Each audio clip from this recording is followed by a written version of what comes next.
Bete, jam berapa sih ini? Kayaknya waktu lama banget. Tahu nggak? Tadi tuh gue sedih. Dosen emang selalu bener. Padahal ya, gue tuh tadi cuma telat 2 menit. 2 menit, tapi dicoret nama gue, ya ampun. Terus udah nggak boleh masuk. Boleh sih ikut pelajaran, tapi nama gue nggak ada di situ. Ya udah diem aja. Tapi kan tetap aja yang nggak ikhlas ya. Ada dosen kayak gitu. Keselin banget.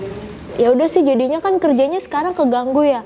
Padahal kan harusnya semangat tuh kuliah, kerja, organisasi juga kan semangat. Tapi gara-gara dosennya kayak gitu jadi nggak semangat deh. Emang tuh semua gara-gara dosen.